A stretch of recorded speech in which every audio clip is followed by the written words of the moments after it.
This is the MLW Radio Network.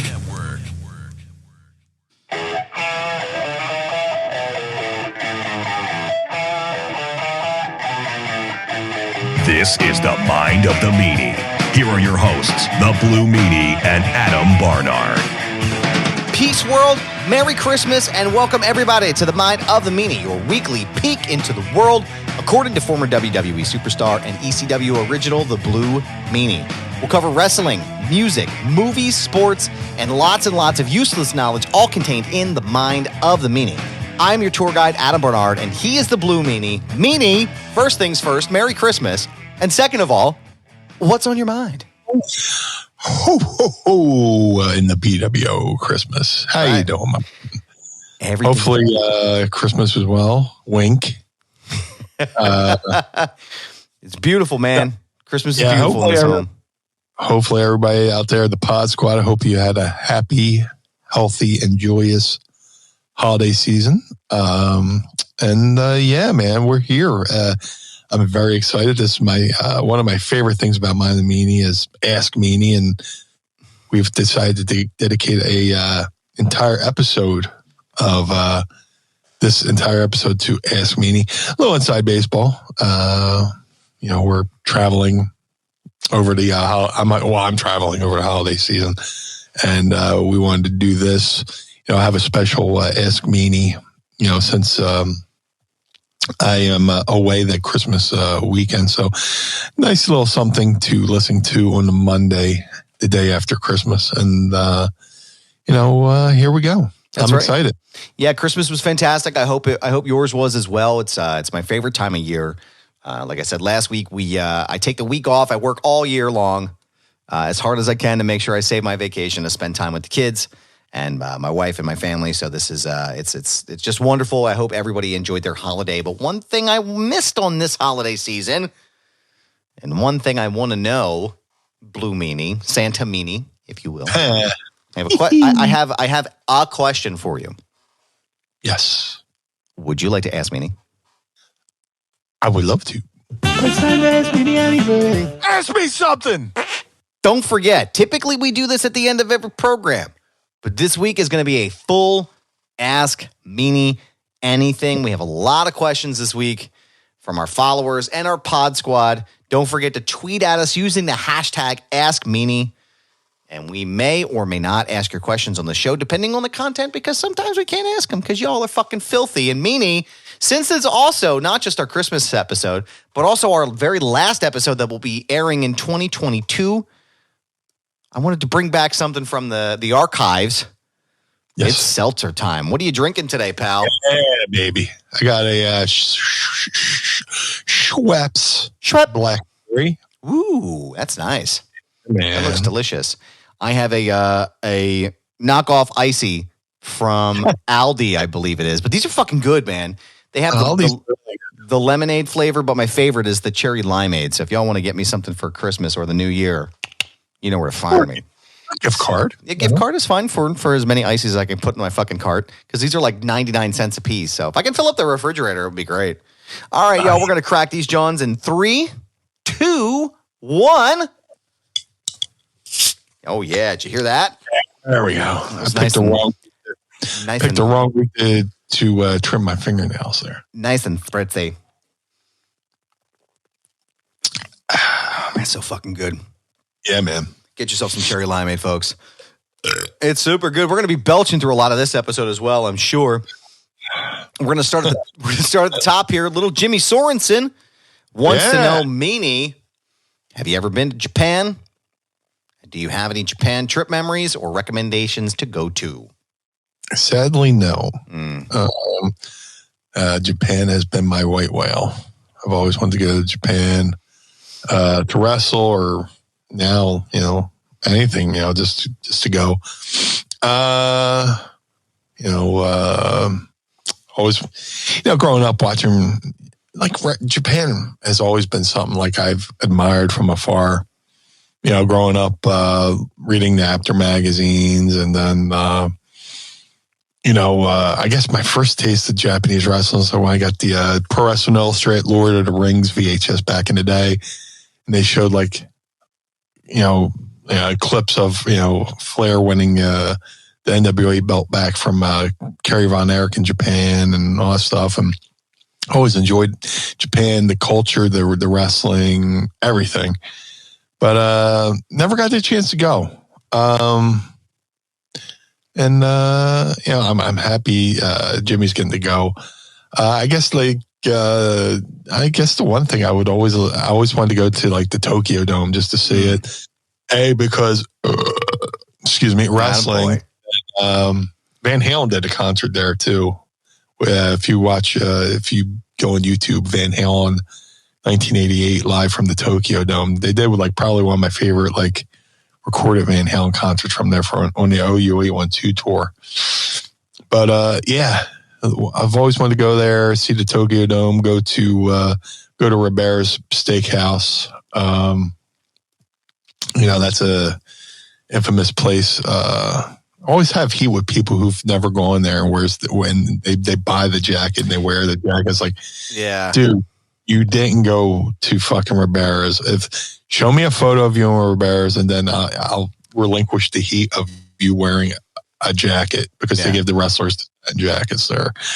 So that's always been. I always wanted to go there, get the satin jacket, have a steak there, and all that good stuff. So, but I wish I did go. I wish I did have stories, but that doesn't mean just means that I'm gonna have to live vicariously through little Jimmy Sorensen on his way to Japan. So, congratulations, brother.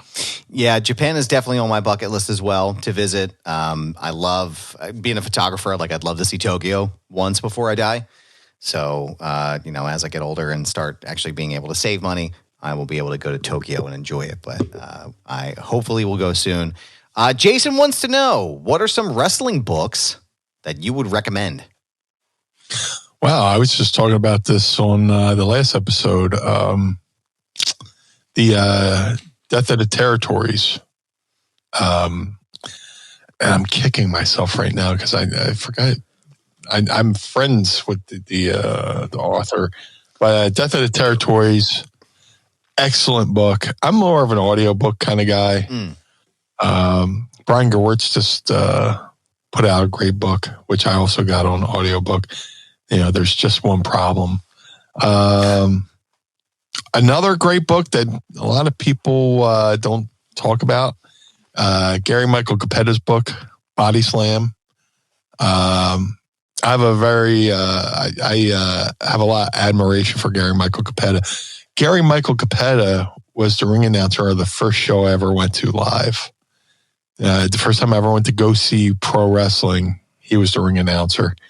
And then, subsequent shows, I've seen him after that. And fortunately, I've Tim Hornbacker is the one who did Death of the Territories. I'm CTE, brother. I'm sorry. Tim Hornbacker, Death of the Territories. But back to Gary Michael Capetta. Yeah, his book, I was lucky to become friends with him. And, we just did a Legends of Hamburg over the summer, and he was there. And he gave me the kayfabe tour. He's like, yeah, that's where Vince Senior's office was. This, that, and the other thing. I'm just like a kid in a candy store, because I grew up on those Hamburg TVs, those Allentown TVs. And, he was the ring announcer, and Jimmy Snuka would come over and eat his carnation right out of his pocket. And stuff. So, that's a great book. There's a lot of good books. I wish I had the Bret Hart book. I need to read it.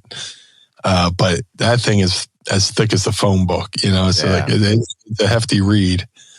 And I'm kind of envious that Bret did that, where, he just did audio diaries at the end of the night, just talking about where he was. He had a tape recorder, and he would just talk into a tape recorder at the end of the day and just compiled all this stuff. I wish I could have had the foresight to do that, because people keep asking me if I'm going to write a book and stuff like that. But, it's just, I wish I had the details that, first day details, of just talking into a tape recorder and just putting things down and stuff like that.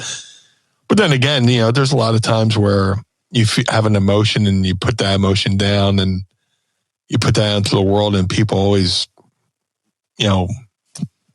latch on to that one thing you said, where as you grow older, maybe an opinion changes and stuff like that, and you don't believe the same thing as you did back in the day.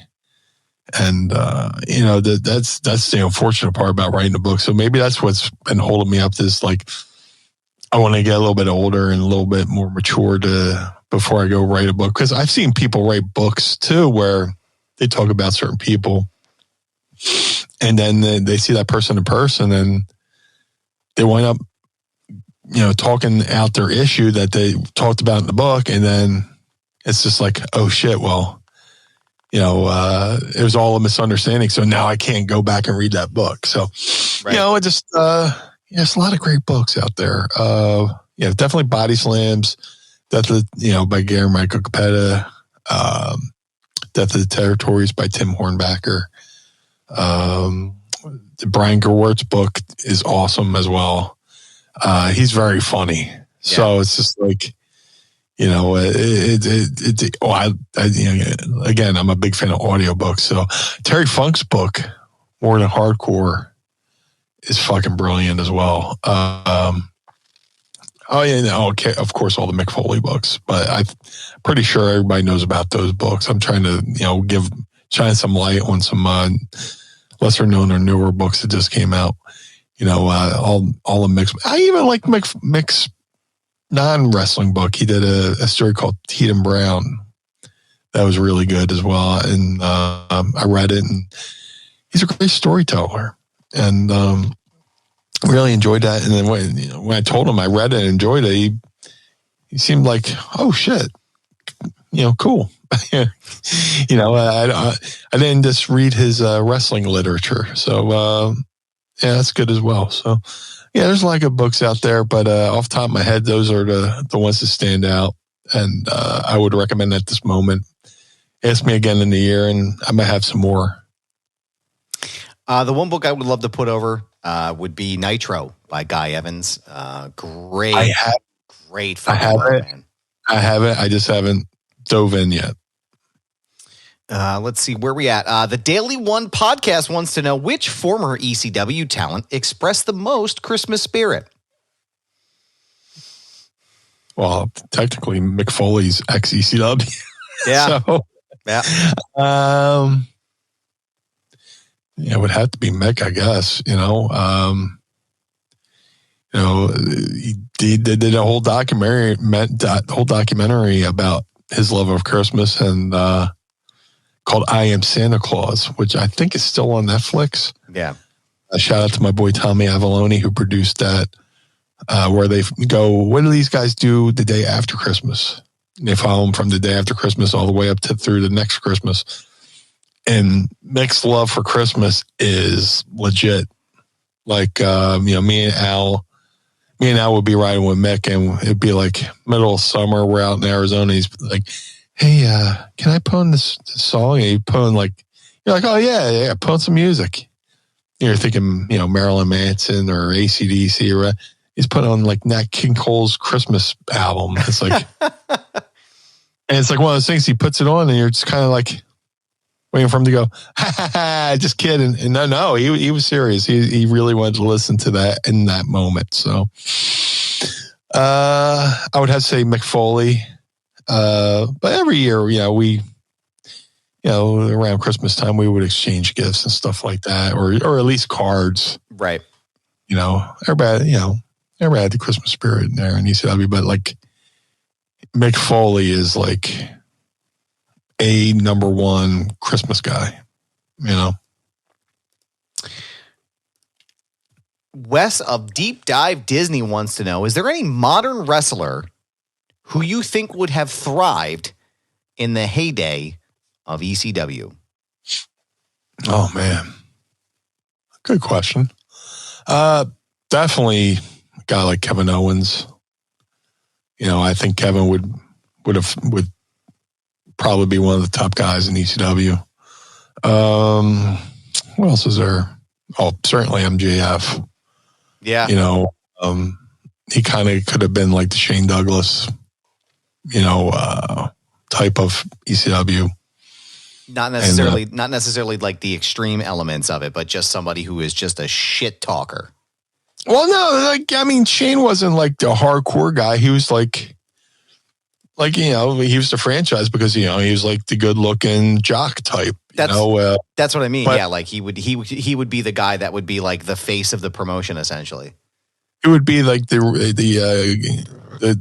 aristocratic, type of wrestler. He's such a throwback to You think most of the '80s characters were based off the movie Wall Street with Michael Douglas. Greed is good.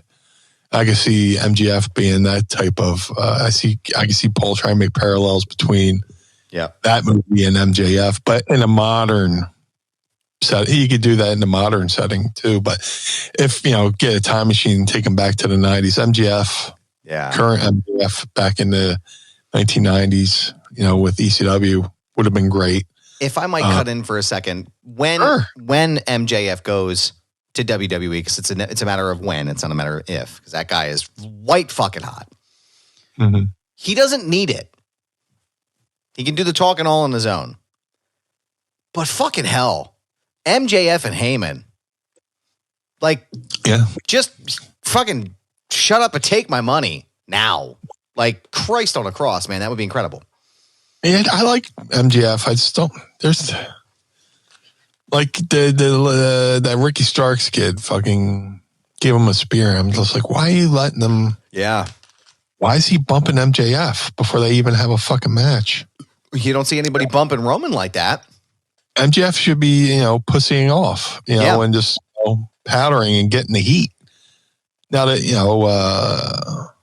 again, Starks, went and straight up speared him out of the ring, and it kills any meaning to them having a match. Correct. MJF should be doing this thing on the mic.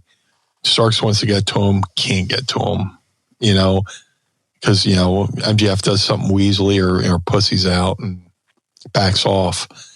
But now that they've had him, like they've had physical contact, it's just taken all air out of the fucking balloon. For me, it's killed any interest I have. And it's not, for my lack of interest in MJF or Ricky Starks as performers, but that feud, I'm just like, meh. Yeah. I don't need to see it now because, he's fucked them up. So, but yeah, MJF definitely would have been great in ECW. Matt Riddle, definitely, he could have been Taz was, a UFC hybrid type fighter. Matt Riddle would do amazing in ECW. Mm-hmm. I agree with that. Yeah. I could even see to go as far as to say friend of the show, Karrion Kross. I think his gimmick would go over super well in a Heyman ECW. Yeah, he's a huge ECW fan as well. So yeah he done amazing. Morgan Dryden wants to know, what would you and Adam like as wrestling fans for Christmas? As far as wrestling fans, what would we like for Christmas?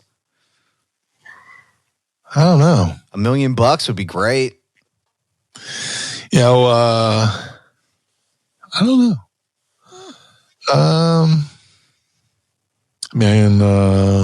Santa Meanie would be great. Yeah. The wrestle buddy from Brothers Gatter. I'll buy my own wrestle buddy for myself.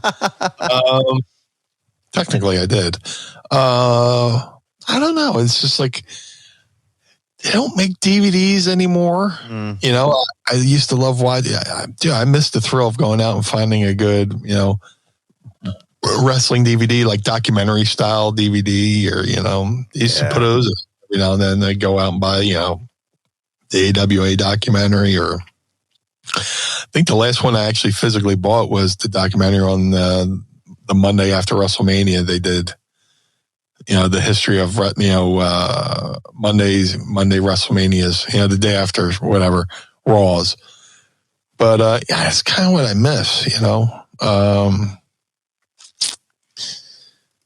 I don't know, but that's a great question. I just don't know what, merch that's out there, It would probably have to be like a book or something historical related, stuff like that, because I love wrestling docs. I love wrestling books.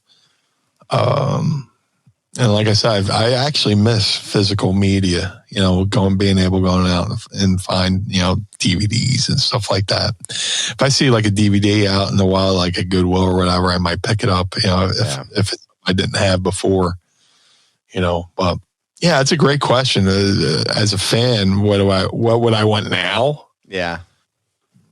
Yeah. There's not much. There's just t-shirts, really, when you think about it. Yeah, my brother Matt from Dover, friend of the show and frequent Ask Meanie question asker, Matt from Dover, picked me up a Scissor Me Daddy Ass t-shirt for Christmas this year. So honestly, that's good enough for me, man. Mark and Dryden's second question: which Christmas-related WWF segment out of these two do you guys like better, and why? When Rowdy Roddy Piper beat up Bobby the Brain Heenan dressed as Santa Claus on prime time, or when Stone Cold Steve Austin stunned Santa Claus for being an idiot to the kid on Raw? Well, that was taken from ECW, where we 911 chokeslammed Santa Claus at the ECW arena. We did it first, pal. Yeah, I don't remember. I vaguely remember Piper beating up Heenan. Dude, growing up hardcore hardcore WWF fan. I miss like year-end WWF TV where they would have they would bring up the Christmas wreath on the TV, and then they would green screen the wrestlers in there saying Merry Christmas, but like in character, like the Iron Sheik would be like, "And a Merry Christmas to all of my friends out there," all that stuff. Bubba. Like, yep, yeah, Bubba. I miss those year-end WWF Christmas, Merry Christmas vignettes from the wrestlers that they would do every year. That's just, I'll still go on like every now and then on, Christmas, I'll post those videos from YouTube or whatever like that. Yeah. But between those two segments, I vaguely remember Piper beating up Heenan, and Stone Cold thing was, basically a retread from ECW, which a lot of Attitude Era or Monday Night War stuff was retreads from ECW. Yeah. I'm going to go with Austin just because, it was great. It was a great shtick. Yeah. Becca Boo wants to know, what is or was your favorite place to eat when you're in St. Louis, Missouri? We love food questions, y'all. Fucking keep giving them to us. I fucking love talking food. Oh, I don't even know. I don't remember. It's been a while since I've been to St. Louis. I love St. Louis too because it's a great historical wrestling town. Between wrestling at the Chase and Billy Corgan keeps going back there, with the NWA and doing shows at the Chase and stuff like that. And I did some indies out there and worked for WWE out there. But as far as food places, I really can't recall any of them, really. Just like I'm sure there's been some fantastic places, but there's so much time in between me now and when I was there that it probably it's totally escaped me. So I wish I had an answer, but I will say St. Louis is one of the best towns. Well, as such a great wrestling town. As far as baseball, they could go fuck themselves. As a Philadelphia Phillies fan, yeah. Fuck 'em. But wrestling, all the respect in the world. Big Mikey Cool wants to know the Blue World Order Christmas promo where Stevie Richards super kicks Santa. Yeah. Was the pop from the crowd, from the crowd legit? Like a what the fuck? What the fuck are they doing? Oh my God. Or was the crowd warned ahead of time and told to play up the reaction? I mean, there's a lot of stuff. Well, I mean, we're running around New York with the BWO Times Square promo. A lot of stuff we did, we just filmed We didn't have permits to be there. Yeah.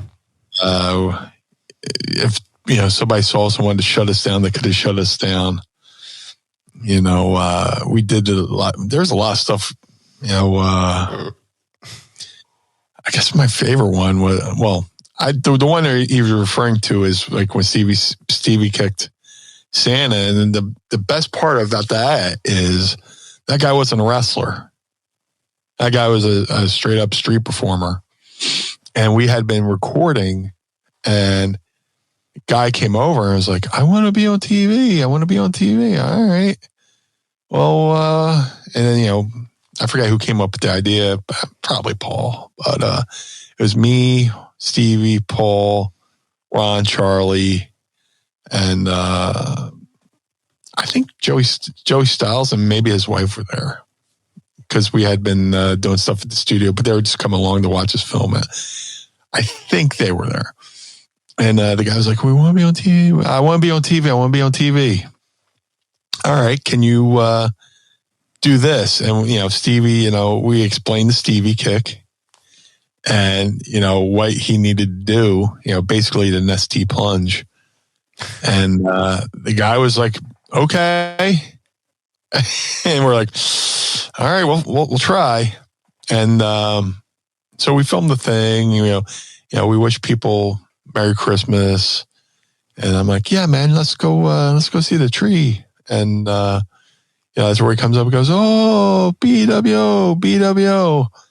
And we both yell, "Shut up," which I don't know why we would yell "shut up" at somebody who's cheering BWO, BWO at us. We should be like, "Oh, okay, cool," But, and that's when, Stevie kicked him. And the reaction, because we had, there had been some time in between him approaching us about doing it and then us filming it. Right. People were just, we're like an island in a stream of like people walking this way and that way. We're like the assholes, at the supermarket talking in the middle of the aisle and just making people go around us kind of thing, So the people who reacted, who saw the super kick hadn't seen us do the whole pre-planning.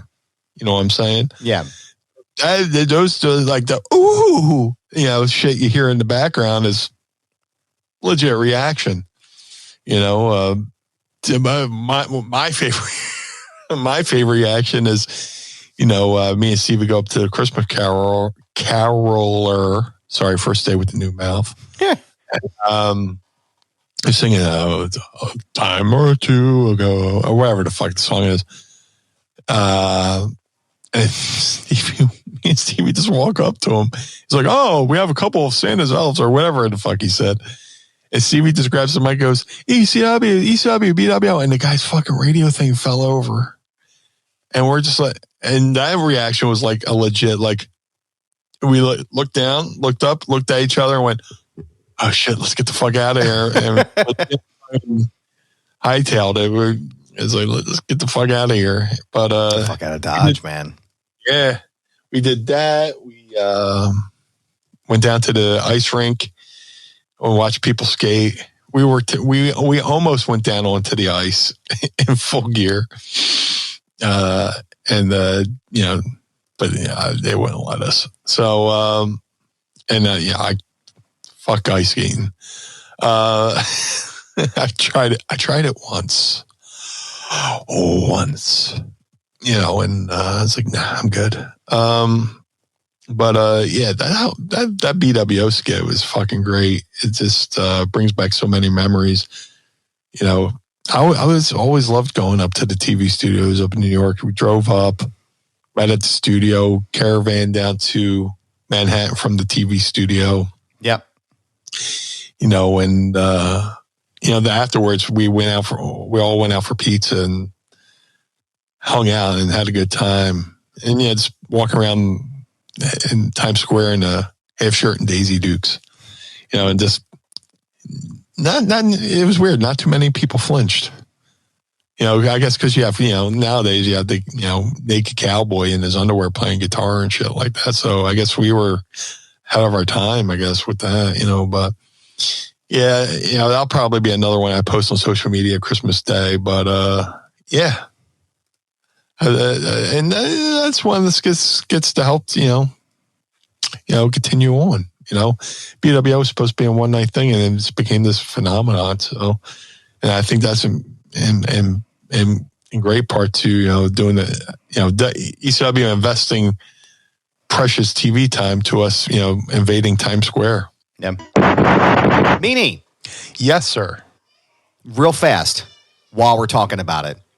'Tis the season for clean balls. Fa la la la la. La la la la. Friends at Manscaped are helping you clear your driveway for safe travels this holiday season. From stocking stuffers to white elephants, Manscaped's products are at the top of every wish list. Grab some crop mops for your pops or your body buffer for the holiday lover. Loving all these rhyme and the rhyme schemes going on here, Meanie. I love this shit.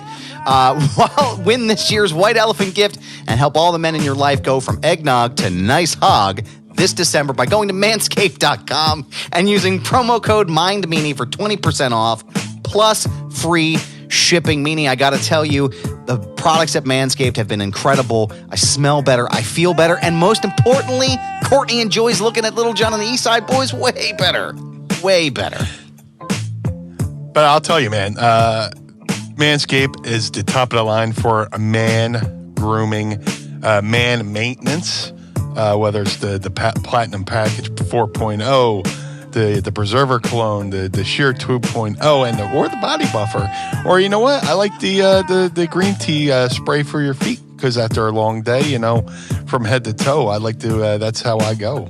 Hey, man, I dig it too. My feet smell terribly after a long day at the office. Manscaped is your one-stop shop for all your holiday needs. They have the perfect gift in the Platinum Package 4.0, plus loads, get it, for little presents, perfect for holiday and stocking stuffers. What better holiday gift than giving the gift of good hygienes and a few laughs? Manscaped offers a handful of their liquid formulation shampoos, body washes, upstairs and downstairs deodorant, gels, exfoliants, absolutely everything that they could need to keep it clean. I know how nice my skin looks, Meanie. I know you're a skin guy as well, so you want to make sure everything looks good up top and downstairs. Don't let those chestnuts roast in the wrong boxers. Get them a pair of Manscaped boxers, especially made to keep the area cool and provide holiday comfort all year round. Now that you've given them the perfect privates, go beyond the grown with Manscaped's full body product line. His dad have nasty nose hairs? Save his life with the Weed Whacker nose and ear hair trimmer.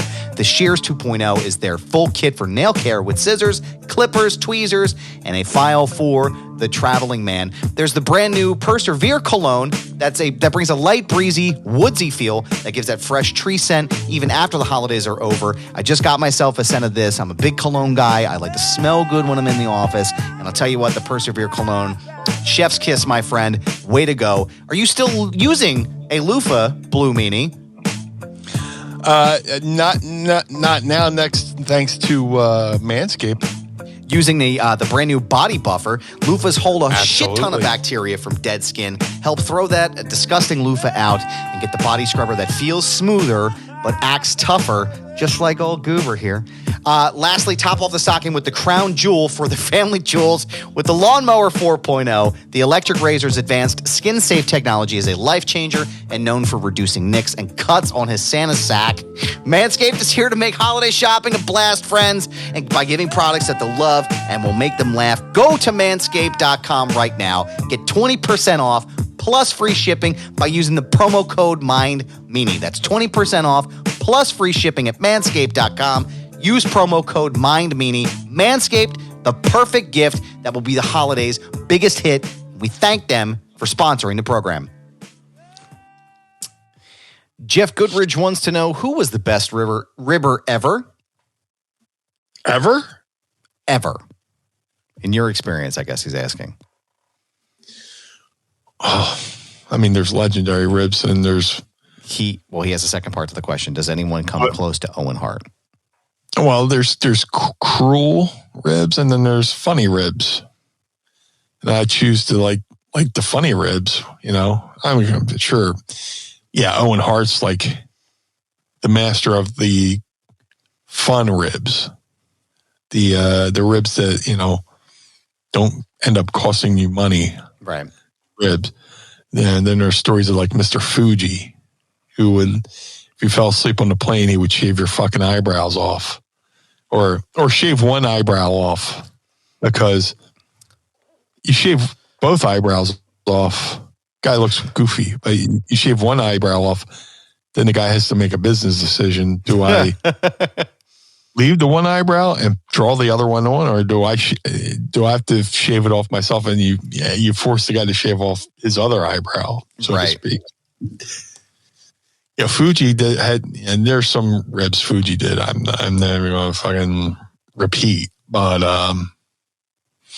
I mean, yeah, obviously, you know, Owen was definitely a king ribber. Kurt Hennig was a good ribber. There's one of my favorite Kurt Hennig ribs. It's a little kind of crude, but it's still funny. I guess there was a Christmas party at Road Warrior Animal's house, and he brought over a bunch of the boys. And Kurt Hennig goes up to the restroom to go to the bathroom and sees, you know, a potty training toilet. Oh no! For Animal's kid. I don't know if it was, you know, the one who, and I don't know if it was James or whichever one played for the St. Louis Rams. I'm not sure which one. So he sees the potty training chair, and Kurt Hennig takes a fucking dump in the baby's the potty training chair. You know? Jesus Christ. So he leaves it there, blah, blah, blah. Animal goes up into the bathroom and he's like, holy shit, look what my kid did. He's showing off the fucking Mr. Softy, the soft serve, and the fucking potty training fucking gimmick and stuff like that. So yeah, Kurt Hennig was good with the ribs. I mean, Owen Hart, you know, a lot of people know and respect his ribs, but Kurt Hennig was there pretty good there as well, and I mean, some of his ribs fucking backfired too, because, you know, there's the whole heat between the Bulldogs and the Rougeaus. Right. And some of that was akin to, you know, Mr. Perfect, Kurt Hennig, ribbing somebody and then like egging on the rib, you know, like, yeah, man, I wouldn't take that shit, you know. Kind of thing. And that's what led to, you know, one of the Rougeaus, you know, getting the roll of quarters and punching Tiny my kid in the mouth backstage. You know, that was a product of a Mr. Perfect rib. So it's kind of a cruel rib because, you know, somebody wound up getting fucking, it led to physical violence. You know, it's not like you fucking cut a pant leg off of somebody's slacks. Right. You had to walk around, you know, with like half Daisy Dukes, or you know, you padlock somebody's gym bag to the chair they're sitting in, so they're walking. Instead of selling it, they just walk through the airport with a steel chair in their bag and put it through security. Like, I ain't selling it, you know. I guess one of my favorite no sell rib stories was Buddy Jack Roberts. There's a story. I forget who it was, but somebody got to his gear bag, and after a show, you know, show's over, gear bag, they put like a dead fish in there or something like that, or they put some kind of dead something in there. He puts in the bag in the trunk of a car, doesn't touch it until he comes back out the next day. So everybody in the locker room knows that somebody put this thing in his bag, and they're waiting for him to open up the bag and sell it. And he just moves whatever's in his bag off to the side, puts on his gear, and doesn't even sell it. Like, no, oh, which one of you motherfucker? He stone-faced, took the fucking dead thing, put it aside, put on his trunks, his boots, and got ready for his match. Like, everybody's like, oh, fuck, he didn't sell it. You know? I think it was a fish, you know. Somebody, you know, show's over, his bag's packed up. You fucking pull the zipper down, throw the fucking fish in there, zip it back up. Preferably, you take some clothes out and hide it underneath the fucking clothes so he doesn't see it right away, you know. Right.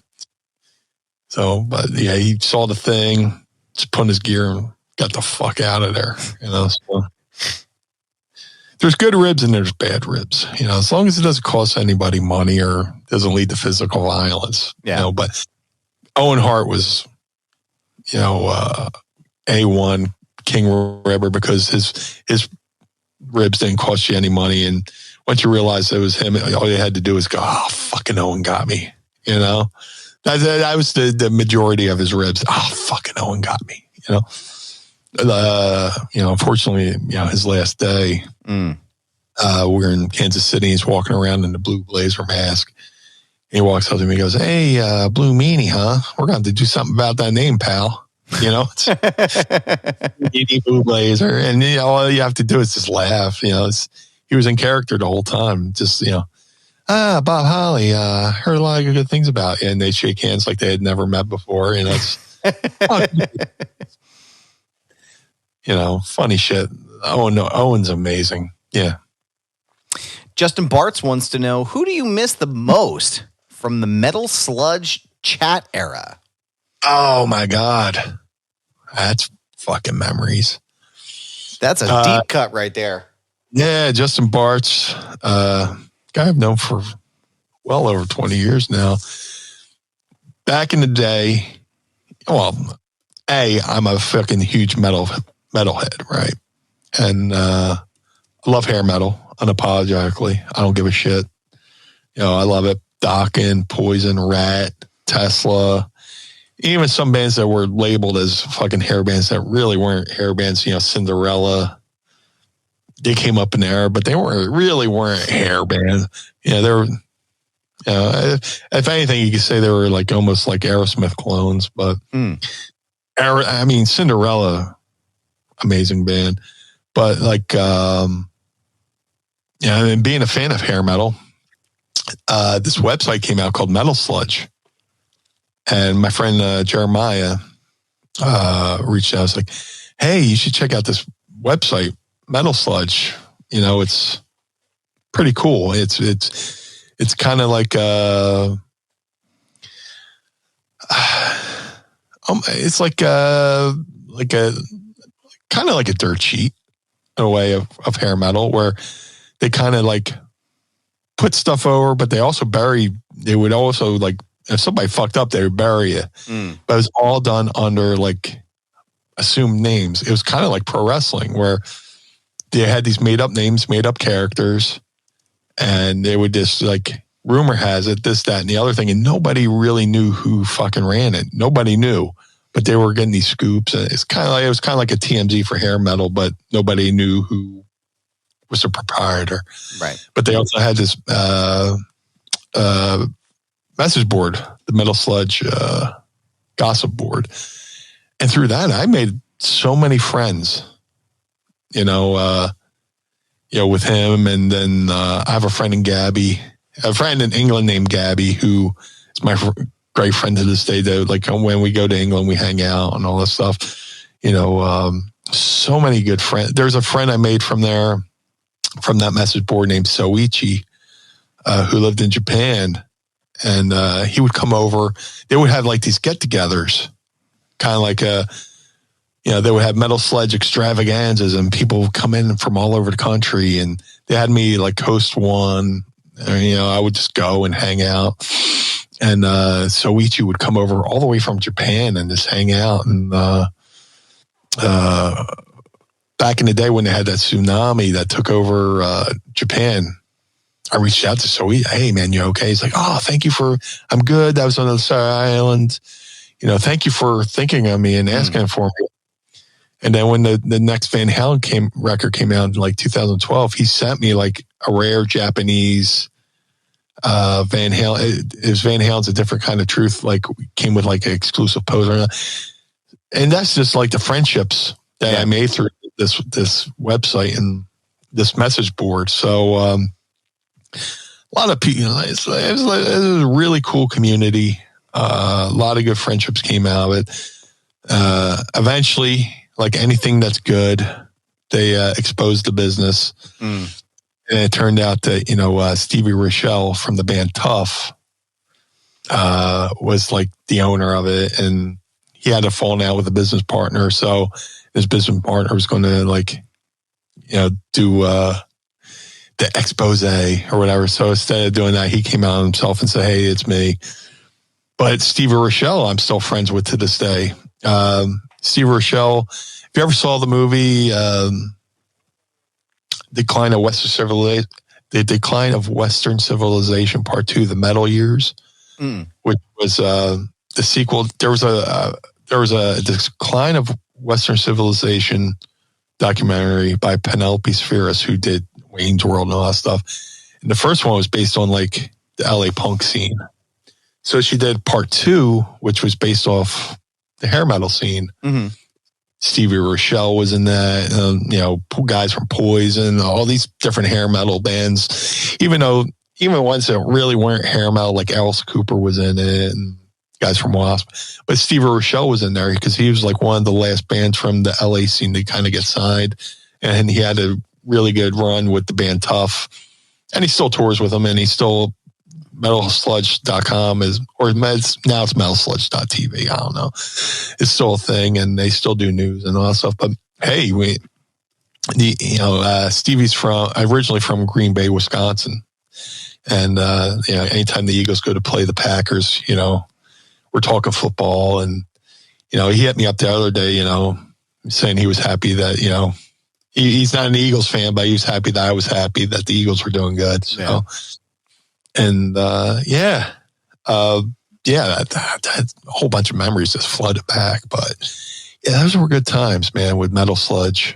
And everybody, was good. And, there was a lot of heat on them. There was a lot of, that's where I got first introduced to like trolls. Was on that board. Yeah. Because, long before Twitter trolls, Facebook trolls, or whatever, you go to post something, try to have like an actual conversation with somebody, and somebody would come out and just be a dick. And, those people I don't really miss that much, just because, you would just stay away from it. And it didn't, the message board would break off into, chats and stuff like that. Back in the AOL days, we'd have a Metal Sludge chat and be in there for hours, just shooting the shit with people who like the same music. Stuff like that. So the whole bunch of great memories came through that. Here's a funny thing in relation to Metal Sludge. This round, maybe 99, 2000, and they were having a beef with Dana Strum from the band Slaughter, the bass player. Dana Strum, good bass. Slaughter, great band. Dana Strum, good bass player. He was respected musician, but for whatever reason, they had like this beef with Dana Strum for a second there. That's weird. So I go obscure person to beef with. Well, at the time, I guess he was, relevant. I mean, I'm not saying he's irrelevant now. I don't know what he's doing now, but at the time, this is like a big thing on the message board, right? Or on the main site. I forget what the issue was, but me and a couple friends go up to Montage Mountain and I want to say in Scranton to see the tour was amazing. It was fucking Poison, Cinderella, Dokken, Slaughter, maybe one other band. And I went up there and I went up in a fucking Metal Sludge t-shirt. So my buddy who worked at Concrete Records had backstage passes. We go into backstage and there's fucking Dana Strum from fucking Slaughter. And he sees me, just, this guy standing there with a Metal Sludge shirt. He comes over and he goes, "Hey, how you doing? Nice to meet you." And kind of like, either he was no-selling that, him and Metal Sludge was having a feud, or he came over or I don't even know if he knew who I was at the time. I'm not saying that, but like he came over really nice. And I was like, man, he was awfully nice to me. Yeah. Was it because I was wearing a Metal Sludge shirt and he wanted me to go on Metal Sludge and say nice thing that he was like really cool? Yeah. Which I would have done anyway. I didn't have a beef with the guy, or did he know who I was, kind of thing. But just it was an interesting moment that like a Metal Sludge shirt had like the bass player from Slaughter come over to me and possibly be nice to me so I could call off the dogs, or maybe he thought I was with him. Like, hey, can you kind of leave me alone? These are all the things that are playing in my mind as the thing. No, it's just, being nice. A fan. I was being a fanboy, I was there on their turf, geeking out for docking and stuff like that. So metalsludge.com/TV. So cool. And I was on there a lot. Jericho was on there a lot. That's the thing called 20 Questions. And I think me and Jericho were the rare ones that did 4 versions of it. There's 20 questions, rewind. I forget what the third one was called, but 20 questions back 4 more, which is a reference to a Rat song. So yeah, we were one of the rare Grand Slam champions of the 20 questions on Metal Sludge. We have 2. It's pretty cool. That is pretty sweet, man. We have 2 more questions for this episode today. Too much eggnog juice. Our friend Primetime Grape wants to know. I love this guy. What was it like to see yourself in a video game or any merchandise for the first time? It's a great question. I'm trying to think. The first merchandise is stuff I made. So it's kind of okay, I made my own stuff. But when other people are spending the money to make stuff with you in it, that's the real honor. Yeah. It's one thing for me to make a shirt of myself, okay, but somebody else saying, okay, I think this guy is legit enough to make us money, so we're going to invest in him. That's pretty cool. And with the BWO shirts, that was probably the first one, and the fact that the BWO shirt was one of the top selling shirts in ECW history. Not that we got paid for them, but it led to us getting a pretty decent push and stuff like that. Then going to... Can I ask, when you went to WWE, I don't mean to jump in, I'm curious. No. With ECW, obviously there was all the things going on there, but when you guys signed with WWE, were they selling BWO shirts at the time in their merch stands, or was that was all you guys still doing? Did you wear them on air? No, the BWO was an ECW exclusive at the time. Right. We had that year run. Oh, when I went back. When you went back, right. When you during the JBL stuff, that timeline. No. Dude, Nova pushed for them to, you brought back the BWO, sell the shirt. It was the top selling shirt in ECW history. Why don't you make some money? And they wouldn't do it. Did they ever give you a reason why? No clue. That's so weird. No clue. But that's fine. It seems like a missed opportunity, even if it was for a nostalgia pop. It seems like... I don't know why. Suppose, if I may game this out, suppose, as we know, your well-deserved and long overdue Hall of Fame nomination comes through when WrestleMania is here in Philly. Do you think that they would potentially do something with the BWO then? Because obviously we'd be back in, you guys would get a killer pop, man. I'm just saying. I'll say this. And it might sound like I don't even want to bring it up, but you asked a question fair and square. I'll say this. There's 2/3 of the BWO that's interested in doing BWO stuff, and there's one member that's kind of moved on. I see. Understood. We'll leave that alone then. No. Well, I can't leave a teaser out there. It's unfortunate. There's been plenty of opportunities for bookings, wrestling wise, non-wrestling wise, where people are like, we want to do stuff with the BWO. I'm for it, and then the other person's for it, and the other person just doesn't really reply to the inquiries anymore. And it's unfortunate because, the BWO was a great thing. I think it was an amazing thing.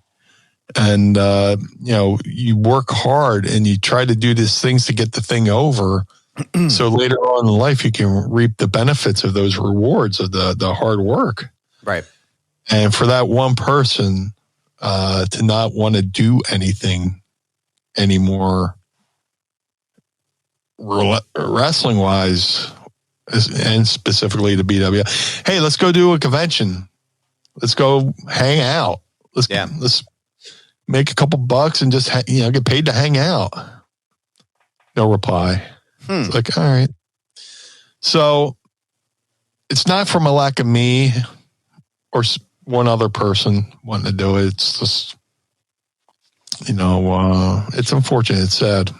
Yeah. So it's a shame. That's unfortunate. It's a shame. It is. I love the guys. I love what we've done. And I wish we could do more stuff, but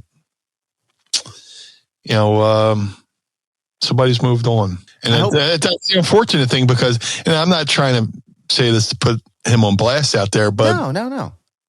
People ask, right? When's the BWO getting together?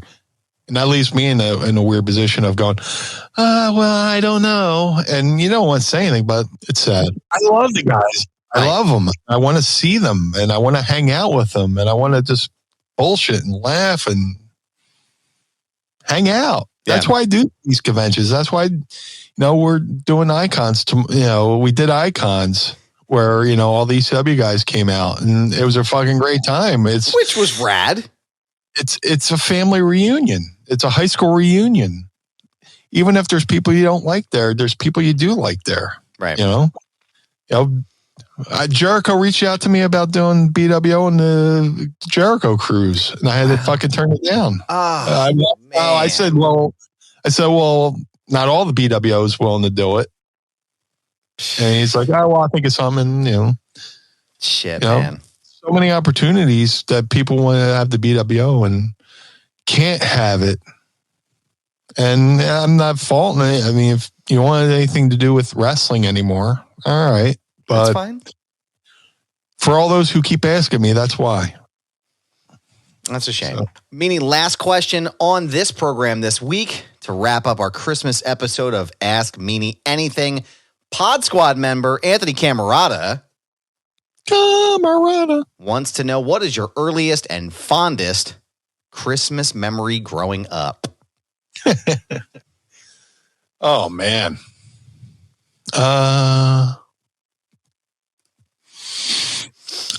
So many good memories. Just, going to see Santa, and then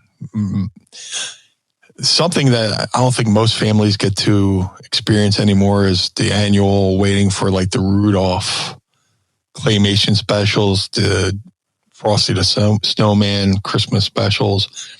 And we would get together and sit around on the couch as a family and get the popcorn and the chips, the pretzels or whatever, have little snacks to sit around and watch it watch TV as a family.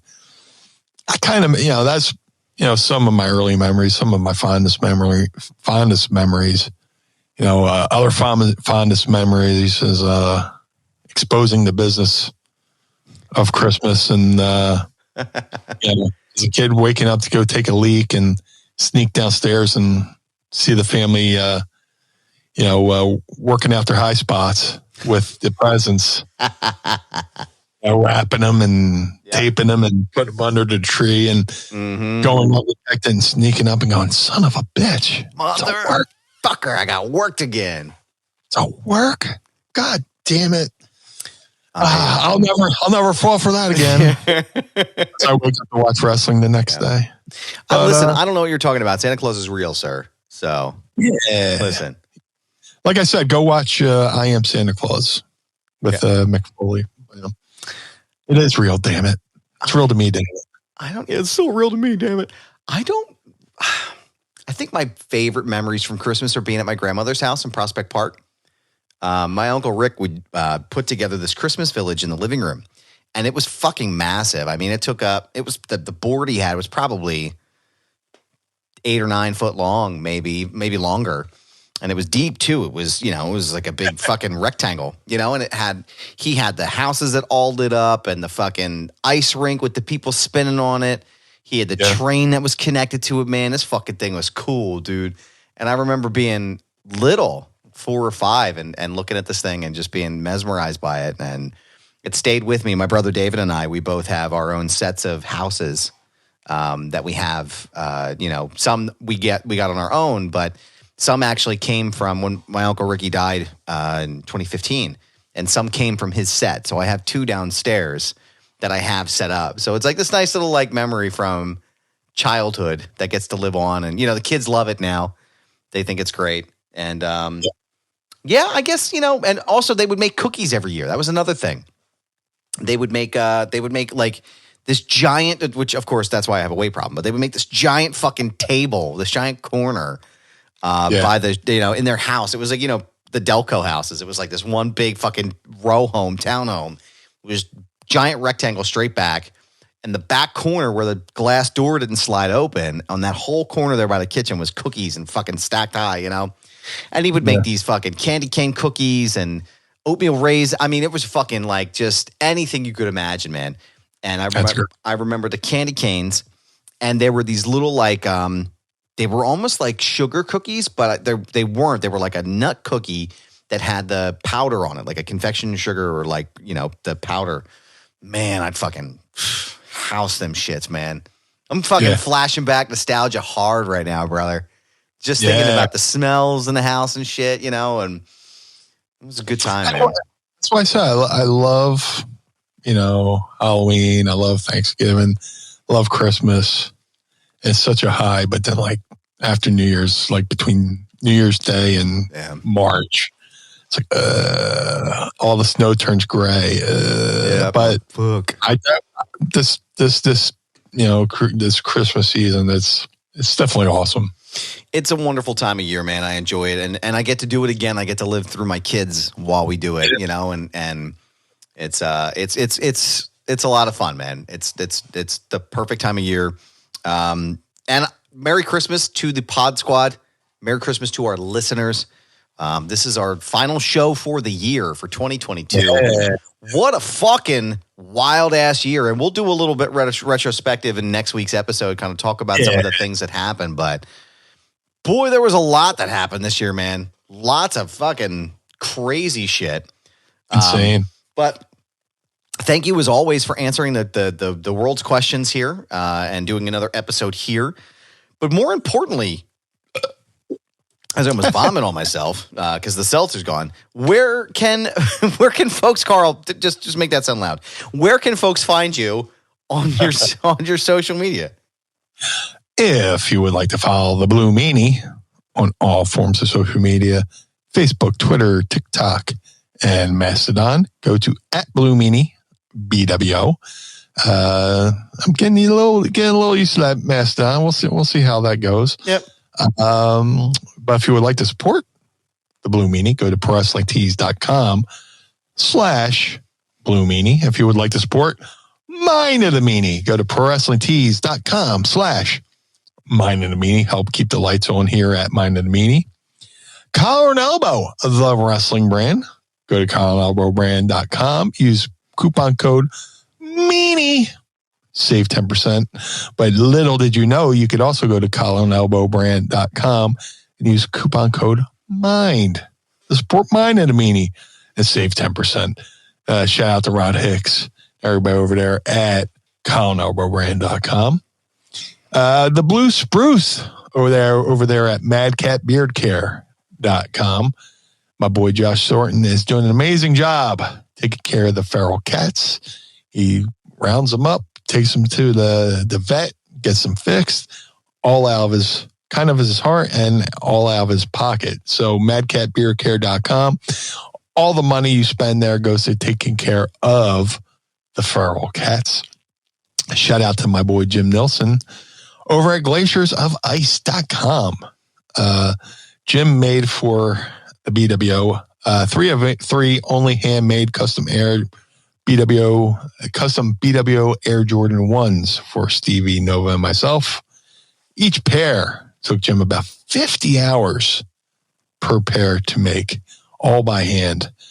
So if you want to see his making of photos and videos, go to, you can follow him on all forms of social media at GOI Kicks. That's GOI Kicks on all forms of social media. Cameo.com/Blue Meanie BWO for birthdays, holidays, well wishes, and anything else you could think of that's a little bit creative, but don't be too mean. Go to Cameo.com/Blue Meanie BWO. But most importantly, Mr. Barnard, where can we find you? Well, thank you, sir. I appreciate that. You can find me on Instagram, Mastodon, and maybe or maybe not Twitter by the time you hear this.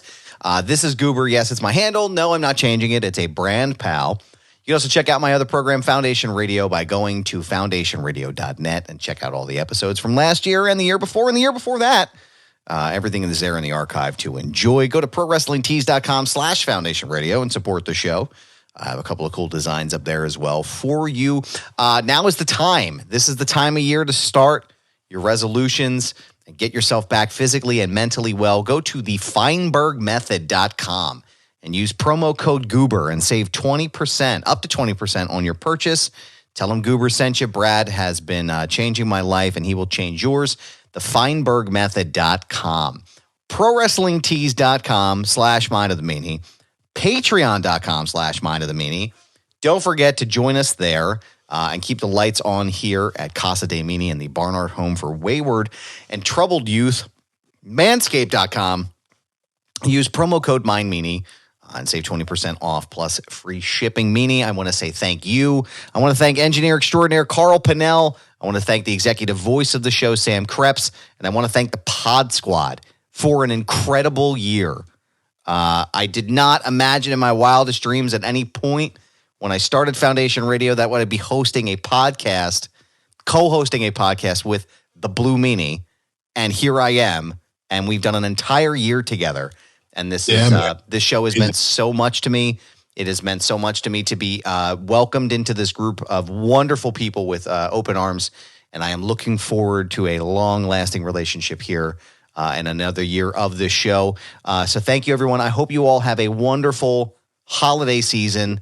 Enjoy the time together and just have a fucking ball. Just enjoy yourself. And we will see you again next week. Meanie, any final parting words for the holidays and the end of the year? Hey, just, again, it's the end of the year. Happy New Year. Happy, healthy, safe New Year. Thank you for all your support. We know that there's thousands, if not tens of thousands of podcasts out there that you could choose from. And the fact that each and every Monday you let us into your listening devices to listen to us just banter about means the world to us. Whether you do it for free or whether you're a part of the Patreon, it all means a lot to us because it means we're doing something right. So thank you to the Pod Squad. Thank you to you, Mr. Barnard, for being the tour guide into the Mind of the Meanie. So I'm forever grateful. And, I don't know if I say it every week, but I feel it every week because, sometimes we'll go into an episode and I'll be like, well, shit, what are we going to talk about? And just as soon as you say, Meanie, what's on your mind? There we go. Yep. The lights come on, man, and they stay on. And this is